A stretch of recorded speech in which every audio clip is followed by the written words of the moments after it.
कौन है उस बेसमेंट वाली लाइब्रेरी का मालिक जिसके कई चेले IAS IPS बने, बड़े पदों पर बैठे हैं। कभी छोटे से कमरे में पढ़ाता था ट्यूशन, 70 साल में की इतनी कमाई, कई शहर में खोले ब्रांच। 30 दिन में हुई 3 शिकायत, फिर भी नहीं हुई कार्रवाई। 1 लेटर बचा सकती थी तीनों की जान। तारीख 27 जुलाई 2024, वक्त शाम के 6:35। जगह नई दिल्ली का करोल बाग। बेसमेंट में बैठकर पढ़ाई कर रहे स्टूडेंट को कोई आवाज देता है, बाहर निकलो, जल्दी भागो, गेट टूट गया है, यहाँ पानी घुसा है। कोई किताब बंद करता है, कोई अपनी दोस्त का हाथ पकड़कर बाहर निकलता है। सीढ़ियों पर खड़े कुछ लोग रस्सी फेंकते हैं, पर सड़क से आया पानी इतना गंदा होता है कि रस्सी ढूंढना मुश्किल था। बारिश की वजह से लाइट पहले ही जा चुकी थी। जिसके हाथ रस्सी आती है वो बाहर निकलता है, जिसका कोई सहारा नहीं होता वो डूब जाता है। 3 मिनट के भीतर ही बेसमेंट में 12 फीट पानी भर जाता है। यूपी के अंबेडकर नगर की रहने वाली श्रेया यादव, जो IAS बनने का सपना लेकर दिल्ली पहुंची थी, पानी की लहरों के आगे जिंदगी की जंग हार जाती है। केरल के डॉल्फिन और तेलंगाना की तानिया भी नहीं बच पाती।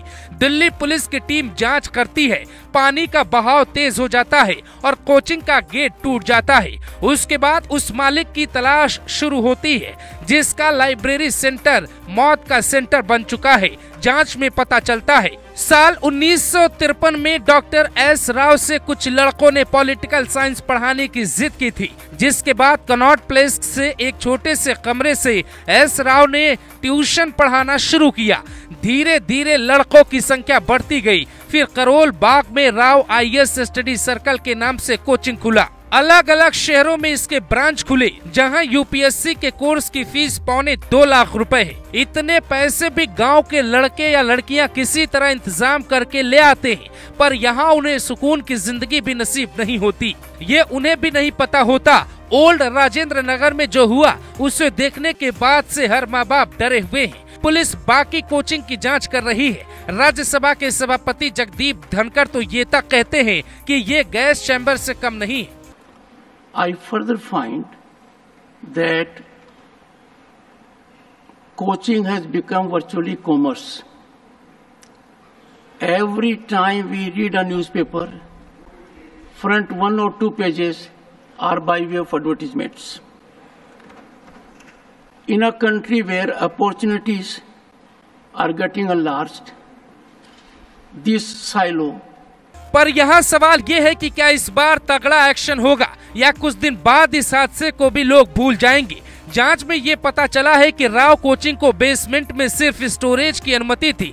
ये सुन के लगता है कि पूरी गलती कोचिंग वाले की है, लेकिन सुधांशु त्रिवेदी जो खुलासा संसद में करते हैं वो दंग कर देता है। वो बताते हैं कि इस विषय पे संबंधित छात्रों के द्वारा अनेक कंप्लेंट्स की गई और उन कंप्लेंट्स के रिमाइंडर भी किए गए, जिसमें एक कंप्लेंट 26 जुलाई को एक छात्र के द्वारा की गई है, जिसमें उसने बहुत साफ लिखा है कि वो करोल बाग का निवासी है।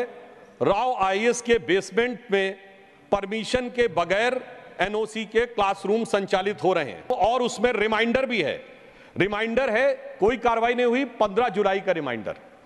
उसमें वो ये कहते हैं कि sir it is very important and urgent to take the action. फिर 22 जुलाई को, एक हफ्ते के बाद, फिर वो रिमाइंडर देता, sir please take action, the issue of student safety is there. मगर इसके बावजूद सरकार के कान पर जू नहीं रेंगती है। और इसी बीच में इसी बिल्डिंग को 9 जुलाई को फायर डिपार्टमेंट NOC दे देता है। यानी ये कार्रवाई चल रही है। वो NOC की कॉपी भी मैं आपके समक्ष रख सकता हूं और NOC में बेसमेंट को स्टोरेज के लिए दिखाया गया है। अब यदि वो फायर डिपार्टमेंट ने NOC दी है और स्टोरेज के लिए दिया है, तो क्या बगैर इंस्पेक्शन के किया? मतलब जांच का एक लेटर जारी हो जाता तो ये हादसा ही नहीं होता। पुलिस ने इस केस में कोचिंग के CEO समेत 2 लोगों को गिरफ्तार किया। खुद उपराज्यपाल ने हालात का जायजा लिया और अब करोल बाग इलाके में चलने वाले 90% से ज्यादा लाइब्रेरी जो इसी तरह बेसमेंट में चल रहे हैं, उन पे ताला लटकाया जा रहा है। हो सकता है वो नहीं माने तो बुलडोजर भी चल जाए, क्योंकि सुप्रीम कोर्ट का आदेश साफ कहता है कि 2 एंट्री और 2 एग्जिट जरूरी है। पर सवाल ये है कि ऐसे कोचिंग मालिक जिनके पढ़ाए लड़के IAS IPS बन जाते हैं, क्या वो अपने गुरु के अवैध कामों में साथ देकर गुरु दक्षिणा चुकाते हैं? क्योंकि हमारे देश में पैरवी से क्या क्या हो जाता है ये आप भी बहुत बेहतर तरीके से समझते हैं।